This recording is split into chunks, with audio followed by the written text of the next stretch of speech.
여러분, 성령의 충만을 받기를 원하시죠? 네. 여러분, 그리스도인들이 성령의 충만을 원하지 않는 사람이 어디에 있겠습니까? 그죠? 모든 성도들은 아마 성령의 충만함을 사모하고 원하고 기도할 것입니다.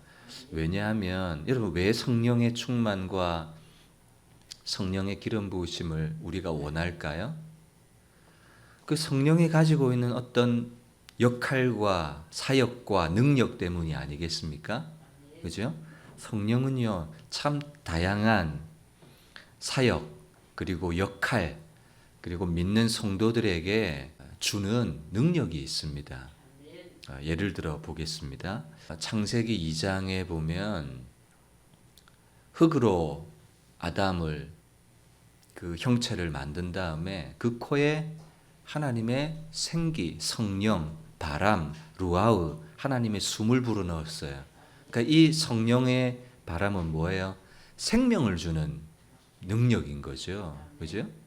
그리고 에스겔 37장에 보면 마른 뼈가 가득한 곳에 죽음을 당한 이곳에 하나님의 생기, 하나님의 성령의 바람이 불어오니까 살아나서 지극히 강한 군대가 되는, 그러니까 이 하나님의 성령의 바람은, 생기는 죽음이 있는 그곳에 생명을 가져다 주는 생명의 근원이 되는 능력이죠. 그래서 그리스도인들은 이 성령의 충만을 사모할 것입니다. 뿐만 아니라 고린도전서 12장 3절에 보면 성령이 아니고는 뭐가 안 되냐면 예수를 그리스도라고 고백할 수가 없는 거예요. 그러니까 복음을 듣고 회개와 믿음에 도달할 수 있는 것도 누구의 사역의 결과냐면 성령님의 사역의 결과인 것이죠. 생명의 근원이 되는 이 성령, 그리고 복음을 듣고 회개와 믿음에 도달할 수 있는 것, 그러니까 그리스도, 예수님 이렇게 부를 수 있는 것도 누구의 사역의 결과냐면 성령의 사역의 결과예요. 성령이 아니고는 누구든지 예수를 그리스도라고 말할 수 없고 예수님을 입으로 고백할 수도 없는 거예요. 뿐만 아니라 여러분, 니고데모 아시죠? 네가 거듭나지 아니하면 하나님 나라에 갈 수 없다. 그러니까 거듭나서 구원에 이르는 길도 성령이 아니고는 불가능한 거예요. 네가 하늘로부터 나지 아니하면, 이 말은 위로부터 난다는 말이거든요. 네가 성령으로 나지 아니하면 하나님 나라에 이를 수 없다. 믿음으로 구원에 이르는 길도 누구의 결과예요? 성령의 사역의 결과예요. 그리고 구원받은 사람이 이제 믿음으로 복음을 듣고 믿음으로 구원을 받은 자의 삶도 마찬가지예요. 요한복음 14장 17절에 보면 그는 진리의 영이다. 구원받은 사람이 이제는 어떻게 살아가요? 진리의 영이 그 안에 거하기 때문에 그가 진리 가운데로 인도하시리라, 이렇게 말씀하고 있는 거예요. 그러니까 구원받은 사람도 그리스도인으로 삶을 살아가는 것도 누구를 의지해서 살아가요? 성령, 진리의 성령이 우리 가운데 오셔서 진리가 인도하는 대로 살아가게 된다라고 말씀하고 있는 거예요. 그리고 로마서 8장 5절의 말씀에도 육신을 따르는 자는 육신의 일을 생각하고 영을 따르는 자는 영의 일을 생각한다. 이제 구원받은 자의 삶은 어떻게 살아가야 되느냐 하면 네 육신의 지식과 육신의 머리와 육신의 삶의 방법으로 사는 것이 아니라 이제는 성령의 생각을 따라서 살아가야 된다, 이렇게 말씀하고 있는 거예요. 그러니까 모든 시작에서부터 구원을 받은 다음에 구원받은 자의 삶을 살아가는 모든 이 전 과정이 성령을 배제하고서는 불가능한 거예요. 그렇기 때문에 아마 모든 그리스도인들은 뭘 구해요? 술 취하지 말라, 이는 방탕한 것이니 오직 성령으로 충만함을 받으라. 그래서 저와 여러분들은 성령을 사모하고 성령이 내 속에 충만히 거하시도록 지속적으로 반복적으로 내주하시도록, 여러분 성령님은요, 보세요, 위에서 확 부어주시는 사역이, 이런 이미지가 하나 있어요. 그래서 이 확 부어주시는 성령은 오순절 마가 다락방에 불에 혀처럼 갈라지는 것이, 그래서 마가 다락방에 모인 사람들 위에 어떻게 부어졌어요?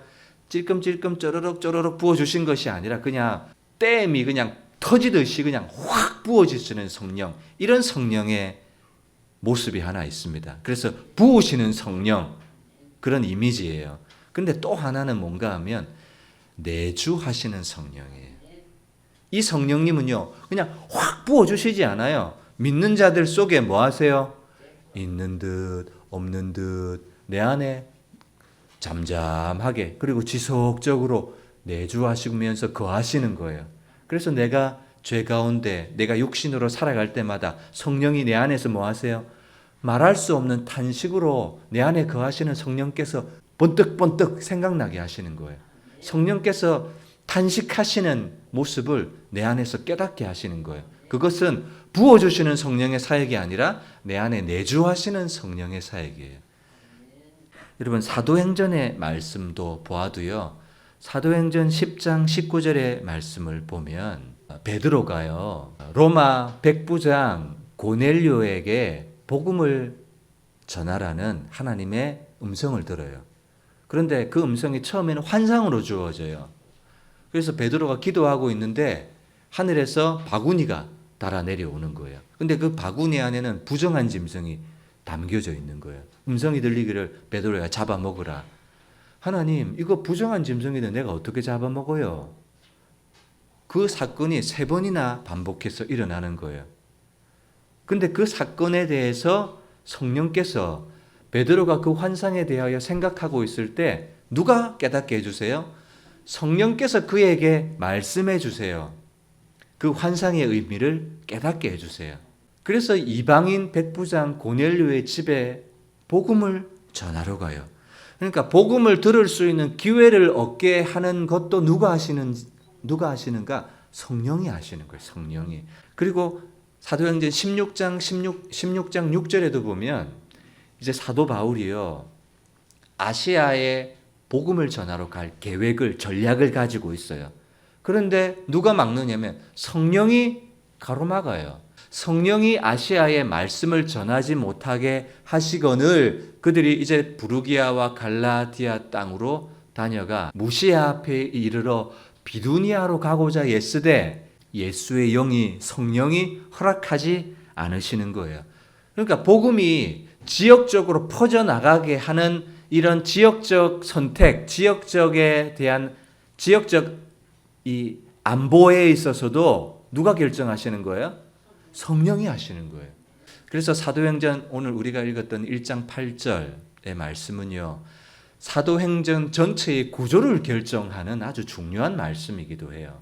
제일 먼저 1단계를 보면 1장 1절부터 7장 마지막 절까지는 예루살렘 교회가 어떻게 설립되고 예루살렘 교회가 어떻게 복음을 증거했는지를 보여주는 거예요. 여러분, 사도행전 1장 8절이 어떻게 됐습니까? 오직 성령이 너희에게 임하시면 너희가 권능을 받고 예루살렘과 라고 시작하죠. 그래서 예루살렘과는 7장 6절까지예요. 그 다음에 2단계는 8장 1절부터 12장 25절까지 예루살렘과 온 유대와 사마리아, 그것이 2단계의 복음 전파예요. 1장 8절에 따라서 사도행전 전체의 구조가 딱 나누어지는 거예요. 그리고 3단계는요. 13장 1절부터 28장까지 온 유대, 예루살렘과 온 유대와 사마리아와 땅끝까지 이르러 내 증인이 되리라. 이런 사도행전 전체의 구조예요.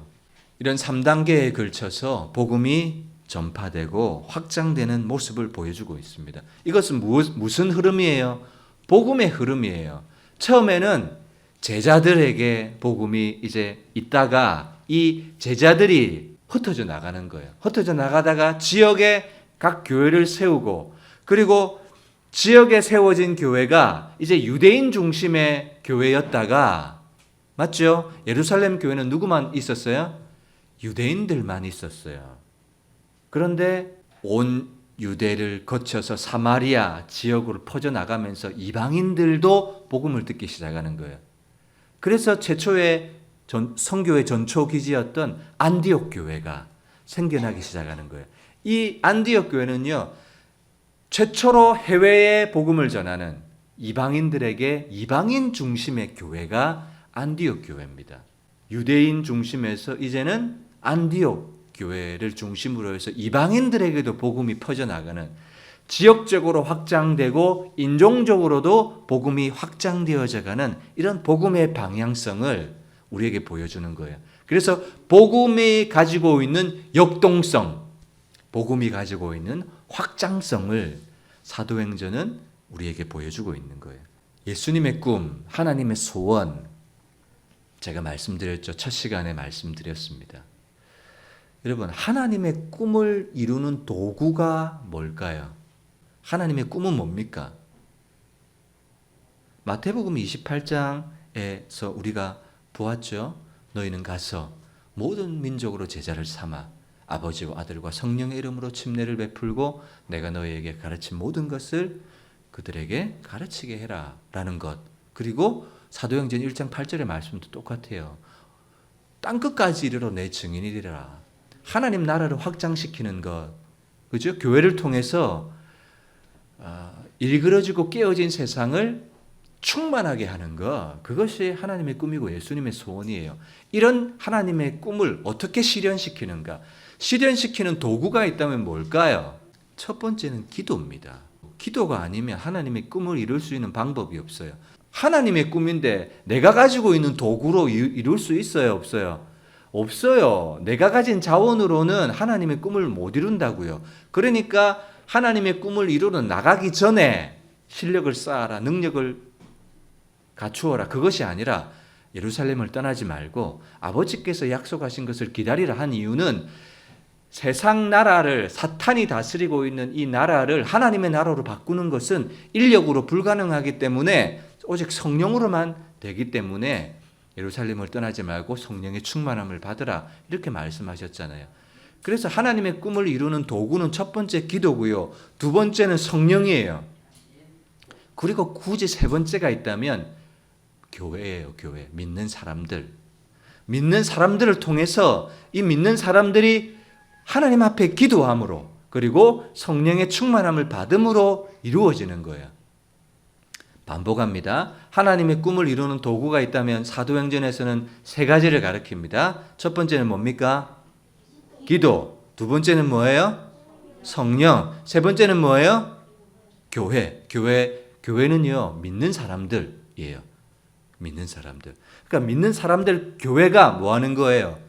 성령의 충만을 받아야 되고, 그리고 그 교회가 기도해야 되는 거예요. 그래야 뭐가 돼요? 하나님의 꿈, 하나님의 소원이 이루어지는 거예요. 하나님의 가진 꿈인데 그것을 내 실력으로는 이룰 수가 없는 거라는 것이죠. 그래서 성령이 우리 안에 주어져야 성령의 권능이 나타나요. 성령이 전략을 주시고, 성령이 지혜를 주시고, 성령이 도와주시고, 방법을 주시고, 순종할 힘도 주는 거예요. 그러니까 모인 개교회 성도들이 성령을 받아서, 성령 없이는 불가능한 거예요, 여러분. 여러분들도 바른목양교회를 섬겨요. 그런데 뭘로 섬깁니까? 내 신앙의 연륜이나 경륜이나 내 지혜나 내가 가지고 있는 자원으로는 안 돼요. 여러분들이 이전에 어떤 교회에서 신앙생활 하셨는지는 모르지만 그것으로 하는 것이 아니라 우리는 모든 것을 뭘로 하는 거예요? 성령으로 하는 거예요. 내가 예전에 내가 보니까 내가 이렇게 하니까 그런 방법이나 그것으로는 안 돼요. 왜냐하면 교회마다 상황과 형편과 여건이 다 틀리잖아요.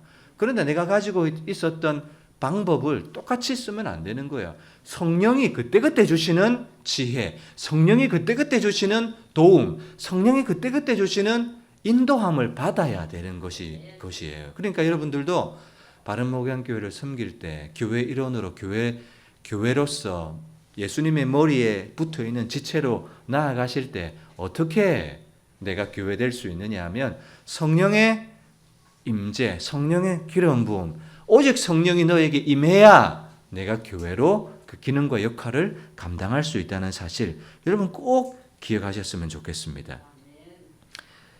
자, 여러분, 성령이 주는 다양한 역할과 기능이 있습니다. 우리가 살펴보았습니다. 그죠? 예수님 믿기 시작할 때부터, 그리고 구원에 이르는 과정에 있어서도, 그리스도인이 된 이후에 있어서도 성령의 역할을 살펴보았어요. 자, 질문합니다. 성령이 가지고 있는 다양한 역할과 사역이 있습니다. 그러나 1차적으로 성령이 우리에게 주어진 목적이 있습니다. 1차적으로 성령은요, 예수님 믿게 하고 복음을 깨닫게 하고 회개하게 하고 예수님 믿은 사람이 성령의 생각을 쫓아 살아가게 하는 다양한 역할과 사역이 있음에도 불구하고 제1차적으로 가지고 있는 성령의 역할과 사역, 그게 뭘까요? 성령은요, 우리의 인격을 변화시키기도 해요. 그리고 우리의 내면의 변화를 가져오기도 해요. 그리고 봉사와 섬김의 사역도 감당하게 하기도 합니다만, 그러나 1차적으로 가지고 있는 성령의 핵심적인 사역이 뭘까? 성령이 우리에게 주어진 1차적인 목표는요, 전도와 선교의 사역을 위해서 주어진 거예요. 여러분, 성령은 예수님을 믿게 하는 예수의 영입니다. 그리고 그리스도인이 그리스도인의 삶을 살아가게 하는 근거가 되는 거예요. 그러나 성령이 우리에게 주어진 1차적인 목적이 있다면요, 전도와 선교를 감당하라고 주신 거예요. 뭐 하라고 주셨다고요? 전도와 선교를 감당하기 위해서 성령을 주셨다고요. 다른 것들은 2차적인 것이고 3차적인 것이에요. 내 인격이 변화되고 성령의 생각을 따라서 그리스도인의 삶을 살아가는 것, 그거 다 2차적, 3차적인 것이에요. 1차적으로 주어진 성령의 주신 목적은 전도를 감당하고 선교를 감당하기 위해서 주신 거라고요. 여러분, 이걸 꼭 기억해야 돼요. 1차적으로 성령이 왜 나에게 주어졌는가? 내가 죄를 이기게 하기도 해요. 내 인생을 인도받기도 해요. 그런 역할이 있습니다, 분명히. 그러나 1차적으로 제자들에게 성령이 주어진 이유와 목적은 뭐예요? 예루살렘을 벗어나고 온 유대와 사마리아를 벗어나서 땅끝까지 이르러서 네가 복음의 증인되게 하기 위해서 성령이 주어졌고, 그 이후에 이제는 성령의 내 인격도 변화하고 내 삶도 인도해가고 성령의 생각을 따라 쫓아가게 하는, 여러분, 그거라고요. 그런데 1차적으로 주어진 성령의 목적, 이걸 붙들지 않고서 다른 2, 3차적인 목적만을 구한다면 그건 하나님의 뜻에 저는 어긋난다고 생각해요. 여러분, 동의하시죠? 1차적으로 주신 목적이 이건데 이건 배제하고 내 인생을 어떻게 인도함 받고 내가 죄를 이기고 내 내면이 변화되기를 힘쓰고, 맞아요. 성령은 그런 일과 역할을 감당하게 하세요. 성령의 생각과 뜻을 분별하게 하시는 것 너무너무 중요합니다. 그러나 1차적인 것을 배제하고서는 그건 조금 안 맞다는 거예요. 1차적인 목적과 주신 이유를 붙들고 나서, 그죠? 우리가 다른 2, 3차적인 이유도 우리가 동일하게 생각해야 된다는 겁니다. 여러분, 권능이라고 쓰여진 이 단어는요, 여러분 잘 아시는 다이너마이트 아시죠? 다이너마이트 뿡 하고 터뜨리는 이 헬라어로 듀나민이에요. 듀나민. 이 말에서 다이너마이트가 나왔어요. 권능은요, 폭발시키는 능력이 있고 힘이 있는 그런 능력을 가지고 있는 거예요. 그런데 여러분, 권능을 받고 이 말을 사람들은 오해하고 착각하는 게 있습니다. 자, 저를 보세요. 마치 제자들에게 하나님 앞에 엎드려 기도하면 하나님이 성령을, 보세요, 성령을 딱 주세요. 그러면 내가 뭘 받아요? 권능을 받아요. 그리고 내가 이걸 가지고 이제 막 세상에 나가는데 내가 힘이 없고 내가 위태로울 때마다 안 되겠다. 권능을 써야지. 그러면서 다이너마이트를 팍 꺼내가지고 필요한 환경에다가 확 던져가지고 환경을 팍 폭파하고, 내가 저 사람 좀 변화시켜야 되는데 저 사람에게 다이너마이트를 팍 장착을 시켜가지고 저 사람을 막 변화시키고, 이렇게 생각하는 것 같아요, 사람들이. 내가 성령을 받으면 나에게 막 권능도 생기고 은사도 생겨서 내가 필요할 때마다 이 은사를 팍 쓰면 사람이 우와 하고 환경을 팍 변화시키고 사람을 팍 변화시키고. 여러분, 권능을 이렇게 생각하는 것 같아요. 여러분, 하나님이 주시는 성령의 권능은 이게 아니에요. 마치 내가 필요할 때마다 칼을 뽑듯이 뽑아내서 환경을 폭파시키고 사람을 변화시키는 것처럼 이렇게 성령의 권능을 착각하는 것 같아요. 여러분, 성령이 내 안에서 주어질 때 내 안에 일어나는 변화가 있다면 뭘까요? 우와 하면서 칼을 뽑고 막 다이너마이트 던지고, 그게 아니거든요. 성령이 임하면 1차적으로 일어나는 변화가 뭐예요?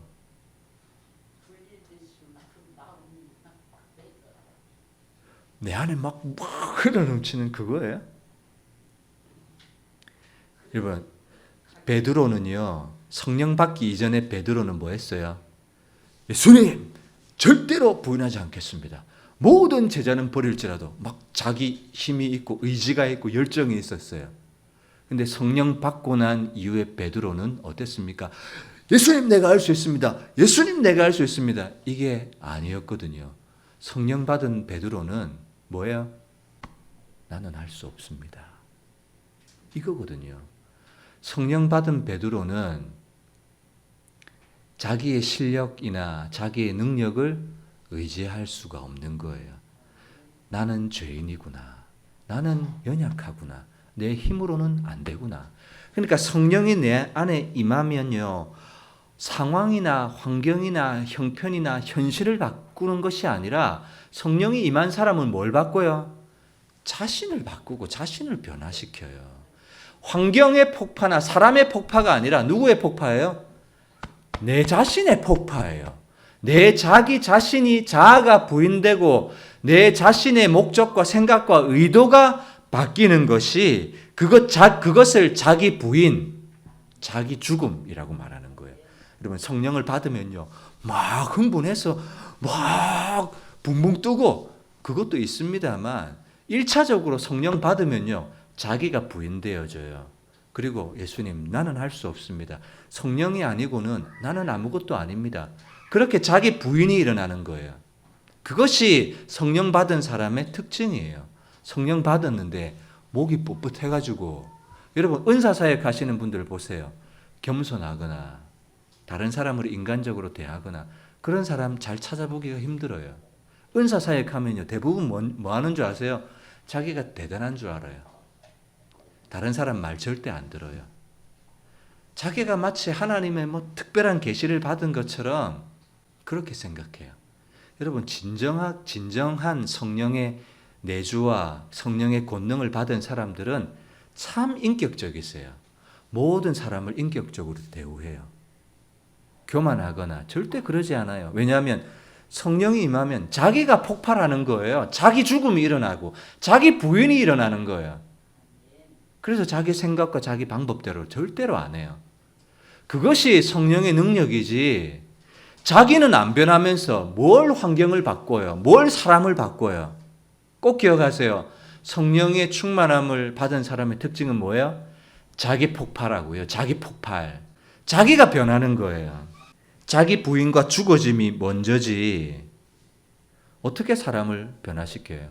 여러분, 증인이 되리라 했던 이 증인은요, 마르투스예요. 마르투스. 이 마르투스라는 헬라어 단어에서 말터가 나왔어요. 영어의 말터 무슨 의미입니까? 순교자예요. 순교자.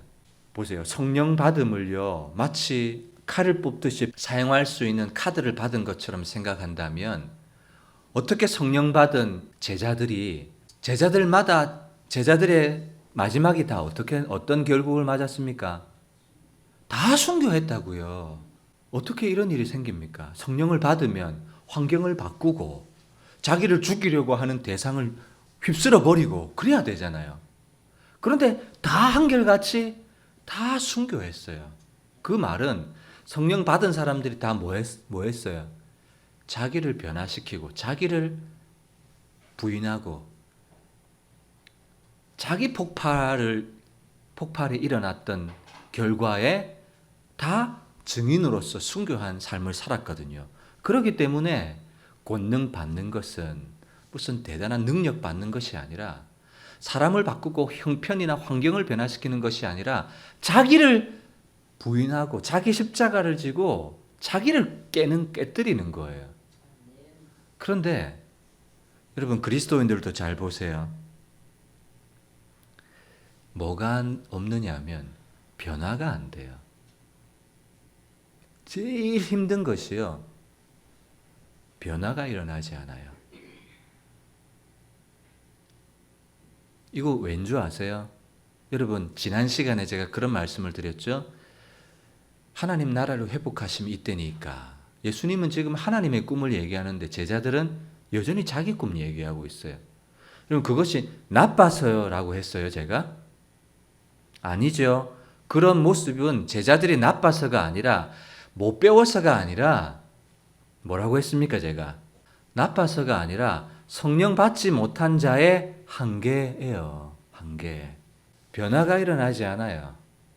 그건 그 사람이 인격적으로 미성숙해서라든지 못 배워서라든지 뭐 박사 석사 학위가 없어서 돈이 얼마 없어서 그게 아니에요. 변화를 받지 못한 건 뭐 때문이에요? 네, 성령 받지 못한 자의 한계예요. 성령을 받지 못했기 때문에 뭐가 없어요?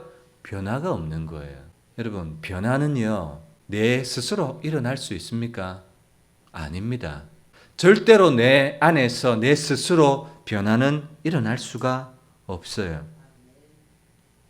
사도행전의 사도들의 모습 보세요. 복음을 전파하러 예루살렘, 온 유다, 사마리아 막 지역마다 가는데 상황과 환경은 어땠습니까? 막 자기를 복음 전하는 사람들을 죽이려고 해요. 돌 던지려고 하고. 그래서 막 도망다니고요. 피신하고요. 매 맞고요. 죽을 뻔하고요. 광주리 타고 도망하고요. 배 타는데 배가 파선하고. 상황과 환경은 안 변했어요. 그런데 누가 바뀌었어요? 사도들 자신이 바뀌었어요. 복음의 능력으로 끝까지 복음의 사역을 감당하는 자신이 바뀌었다고요. 그 변화. 그게 성령의 능력이에요. 변화. 여러분들에게 말씀드리고 싶어요. 어떻게 오직 성령이 임하시면 너희가 권능을 받아. 그러면서 변화하기 시작하는데 여러분 어떻게 변화하는 것이 능력이겠습니까? 변화는 내 안에서 내 스스로 만들어낼 수 있는 게 아니에요. 변화의 주체는 내가 아닙니다. 따라합니다. 변화의 주체는 내가 아닙니다. 여러분 내가 해봐야지. 변화해봐야지. 한다고 변화되는 게 아니에요. 그러면 다 변할게. 다 달라졌게요. 그런 결단, 노력, 의지 가져봤잖아요. 근데 내 안에서 만들어내는 것으로는 아무리 허벅지 꼬집어 보세요. 되나? 내가 순종해봐야지. 내가 하나님 앞에 예물 11조 드려야지. 여러분 그 결단이 없어서 그렇습니까? 아니에요. 예배 안 늦어봐야지. 그거 결단이 없어서 그래요? 아니에요. 나빠서가 아니라고요. 성령 받지 못한 자의 한계예요. 변화해라 아무리 말해도 그건 안 돼요. 왜냐하면 사람이 가지고 있는 능력으로는 자원으로는 변화 자체가 일어날 수가 없어요. 로마서 12장 2절 말씀해 보세요. 1, 2절 말씀해 보면 그러므로 형제들아 내가 하나님의 모든 자비하심으로 너희를 권하노니 너의 몸을 하나님이 기뻐하시는 거룩한 산 제물로 드리라. 이것이 너희가 드릴 영적 예배다 하면서 몸의 사용을 말해요. 몸의 사용. 그러나 2절 너희는 이 세대를 본받지 말고 오직 마음을 새롭게 함으로 변화되랍니까? 변화를 받합니까? 내가 변화하는 게 아니라고요. 변화를 받아라 그 말이에요. 변화를 받아라. 변화는 내 안에서 일어나는 어떤 결과물이 아닙니다. 내가 변화해야지라고 변화되는 것이 아니라 변화를 입는 거예요. 변화를 받는 거예요. 수동태예요. 그 성령이 나를 변화시켜야 내가 변화를 받는 거라고요. 내 마음이, 내 생각이, 내 가치관이, 나의 삶의 목적이 그분 성령으로 변화를 입는 거예요. 변화를 받는 거예요. 여러분, 증인도 네가 증인 되랍니까? 증인이 되리랍니까? 우리에게 증인 되라 요구하지 않아요. 성령이 임하면 성령이 되게 한다 그 말이에요. 여러분, 변화는 내가 하는 게 아니에요. 변화를 받는 거예요. 그러니 여러분 기도할 때 내가 이번에는 꼭 변화돼야지. 그런 기도는 가짜예요. 성령님, 나를 변화시켜 주세요가 되는 거예요. 나를 변화시켜 주세요. 변화를 받는 거예요, 받는 거. 근데 여러분, 어떻게 변화가 일어납니까? 성경은 뭐라고 대답해요? 어떻게 내가 변화를 받아요? 변화의 도구가 뭐예요? 기도 아니면, 말씀 아니면, 성령 아니면 변화는 없어요. 성령이 우리에게 변화를 가져다 주는 길은 기도와 말씀, 이 기초에서 벗어날 수가 없어요. 여러분, 금식 자체가 효과가, 능력이 있습니까? 여러분, 금식이라는 굶는 것 자체 행위는 아무 능력을 가져올 수 없어요. 근데 왜 금식이 능력을 가져오느냐 하면 금식을 통해서 뭘 하기 때문에 기도하고 금식하면서 하나님 말씀을 붙들고 성령의 도움을 간구하기 때문에 그러니까 금식이라는 행위 자체가 아니라 그 금식 속에 담겨있는 뭐예요? 기도와 말씀과 성령. 이것이 우리에게 변화를 가져오는 거예요. 그런데 삶을 살아가면서 기도, 말씀, 성령 전혀 무관해요. 그러면 그 사람은 뭐냐면 나는 변화할 생각이 전혀 없습니다. 이 말과 똑같아요. 뭐라고요? 내 삶에 기도도 없고 말씀도 없고 기도 말씀 없으니까 성령은 더구나 없겠죠. 오직 기도, 오직 말씀 그거 없이는요 내 안에 변화가 일어날 수 없어요. 내 한 주간의 삶에 그게 없다. 그 말은 목사님 나한테는 변화를 기대하지 마세요. 그 말과 똑같아요. 주일 예배 하나로 여러분 그리스도인의 정체성을 가지고 살 수 있느냐? 저는 불가능하다고 생각합니다. 아니, 그건 불가능해요. 왜 제가 계속 수요 예배 드립시다, 금요 기도회 드립시다. 그건 무엇으로의 초청입니까? 기도와 말씀으로의 초청이에요. 그 예배의 자리를 떠나서 내 안에 어떻게 변화를 만들어낼 수 있겠단 말입니까? 성령이 이와 같은 갈급함을 내 안에 주시는 거예요. 그러니까 여러분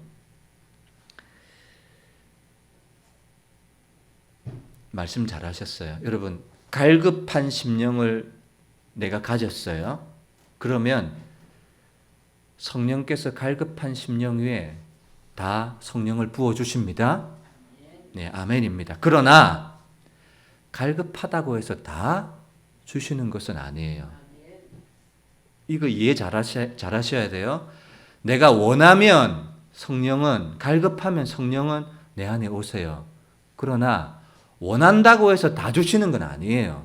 그 말은 성령이 임하시는 주체가요 내가 아니라 그 말이에요. 성령이 임하시는 주체는 누굽니까? 성령님이세요. 성령님이 불어오시면 내가 받는 거예요. 그러니까 내가 주체가 되어서 성령님 오세요. 내가 주체가 되어서 오세요 한다고 해서 오는 게 아니라고요. 이걸 착각하지 말으세요. 사모하고 갈급한 마음은 있어야 돼요. 그러나 그것이 주체가 아니란 말이에요. 성령님은 그분이 주체세요. 임하고자 하는 곳에, 부어주시고자 하는 곳에 부어주시는 거예요. 근데 주체가 내가 되어서 내가 막 성령을 조작하거나 움직이는 것이 아니라고요. 성령이 임할지어다. 후, 부어져라, 부어져라. 이렇게 기도하시는 분이 있어요. 그 기도의 의미는 저는 이해합니다. 목회자로서. 또 어떤 면에서는 그렇게 기도할 수밖에 없다고 생각해요. 왜냐하면 갈급하니까 그렇게 기도할 수 있어요. 그러나 내가 원한다고 해서 다 받는 건 아니라고요. 주체가 중요하다 그 말이에요. 주체가. 여러분 꼭 기도와 말씀과 성령 이걸 떠나서는요. 내 안에 변화는 일어날 수가 없다는 것을 꼭 기억해야 됩니다. 성령을 받는 것은요. 내 차에다가 하나님의 터보 엔진을 다는 게 아닙니다. 하나님의 차에 하나님의 터보 엔진에 그 차에 내가 타는 거예요. 그래야 내 목적이 아니라 하나님의 목적, 하나님의 방향, 하나님의 꿈을 이루는 거죠. 근데 내 차에 마치 하나님의 터보 엔진을 달아요. 그건 아니에요. 그럼 누구 목적이 이루어요? 내 차니까 내 목적 이루는 거예요. 성령은 그게 아니에요. 그래서 참 제자도는 성령의 지배와 컨트롤을 받는 거예요. 성령의 지배와 컨트롤. 기도와 말씀을 떠나서는 성령의 지배와 컨트롤을 받을 수가 없어요.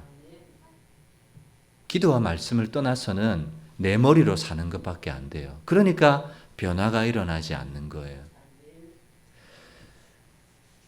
여러분들은 변화합니까? 변화하고 있습니까?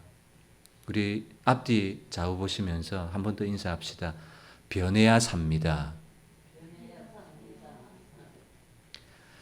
여러분 인생이 안 바뀌는 거 뭐가 안 바뀌어서 그래요? 인생이 안 바뀌는 거 환경이 안 바뀌어서가 아니에요. 상황이 안 바뀌어서가 아니에요. 뭐가 안 바뀌는 거예요? 내가 안 바뀌어. 내 마음이 안 바뀌는 거예요. 마음만 바뀌면 상황도 바뀌고 환경도 바뀌어요. 근데 내 마음이 안 바뀌는 거예요. 내가 딱 바라보고 있는 이 목적, 내가 보고 있는 이 기준이 안 바뀌니까 인생이 안 바뀌는 거예요. 삶이 안 바뀌는 거예요.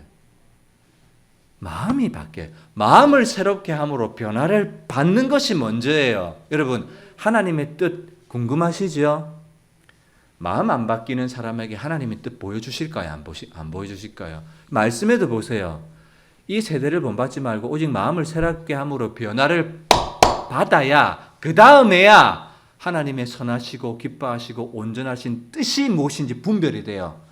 내가 변화할 생각이 전혀 없는데 하나님의 뜻을 줘봤자 헛방이에요. 헛방. 그러니까 변화를 받는 게 먼저예요. 변화하지 않고서는 죽었다 깨어나도 나를 향한 하나님의 뜻 몰라요. 말씀이 보여주고 제 말이 아니라 성경이 얘기하잖아요. 변화를 받아야지 그 다음에 하나님의 선하신 뜻이 무엇인지, 하나님이 기뻐하시는 방향이 뭔지, 하나님의 온전하신 뜻이 무엇인지 분별이 가능해요. 변화될 마음이 있어야 하나님이 그래 너 이거 주면 살겠다.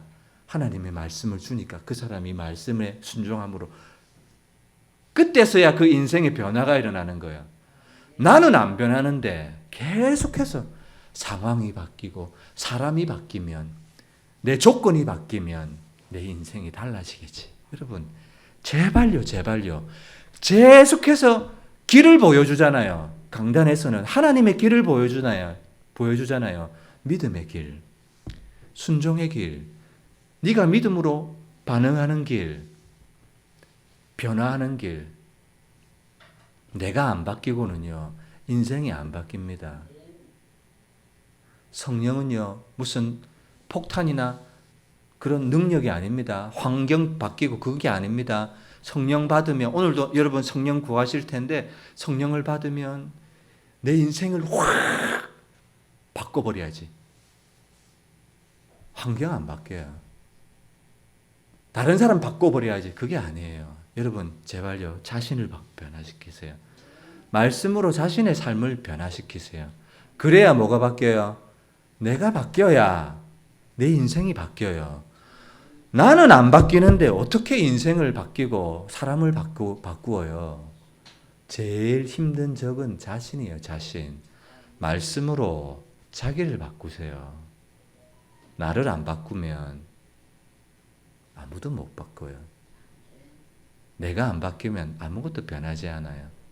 내 안에 스스로 변화가 일어나요, 안 나요? 안 나요. 제자리에 나빠서가 아니에요. 변화가 일어나지 않는 건. 못 배워서가 아니에요. 인격적으로 미성숙해서도 아니에요. 성령을 못 받아서 그래요. 여러분, 심정지 있는 사람 있죠? 숨이 멈춰버렸어요. 그 사람에게 숨 쉬어! 숨 쉬어! 이런다고 숨 쉬어요, 안 쉬어요? 안 쉬어. 변화돼! 변화돼! 변화돼, 안 돼요? 안 돼요. 그 사람은 어떻게 합니까, 여러분? 심폐소생술을 해야 돼요. CPR이라고 하죠. 외부에서 자극을 줘야지, 바람을 불어넣어 줘야지 그 사람이 살아요. 맞죠? 여러분, 여러분들에게 변화돼! 변화돼! 여러분 변화돼요, 안 돼요? 안 돼요. 숨 쉬어! 숨 쉬어! 안 돼요. 심정지에 있는 사람은 자신의 삶을 변화시킬 능력이 전혀 없어요. 여러분, 이 여기나 어디지? 어떤 관공서 같은 데 가면 이 AED라는 그 자동 심장 충격기라는 기계가 있어요. CPR도 인공호흡도 하지만 그게 안 되면요. 그 장치를 연결해서 AED 기계는요. 그 심장에 강한 자극을, 전기적 자극을 딱 주는 거예요. 그래서 여러분 기계에 보면, 영화 같은 데 보면 이게 두 개 해서 뿡 하면 푹 가슴이 뛰고 그런 거 있잖아요. 심정지에 있는 사람은 외부에서 정기적인 자극이나 인공호흡을 통해서 바람을 불어넣어야 그 사람이 사는 거예요. 마찬가지예요. 여러분, 우리에게 변화가 일어난다고 할 때 내 안에서 변화는 불가능해요. 그 말은 뭐예요? 외부에서 바람이 불어와야 된다 그 말이에요. 성령의 바람이 불어와야 된다 그 말이에요. 동시에 여러분들은 뭐 하셔야 돼요? 심정지로 죽었지만 내 속에 그런 열정과 갈급함을 가지고 있어야 돼요. 간절히 구하고 찾는 마음이 있어야 돼요. 하나님, 내 정말 변하고 싶어요, 내 인생. 하나님, 정말 내가 바뀌고 싶어요. 근데 그 마음이 환경이나 외부에 있는 것이 아니라 하나님, 내 마음을 좀 바꿔주세요. 이 변하지 않는, 이 너무너무 끈질겨. 인간의 마음보다 끈질긴 건 없어요. 아무리 들어도 자신을 안 바꾸고 변화시키지 않으려고 하는 이 끈질긴 이것을 어찌하면 좋아요? 이건 내 안에서 불가능해요. 외부에서 그분이 인공호흡을 해주셔야 돼요. AED 같은 자극을 내 안에 주셔야 내가 살아요. 변해요. 성령의 인공호흡을 받으시기를 주님의 이름으로 축복합니다.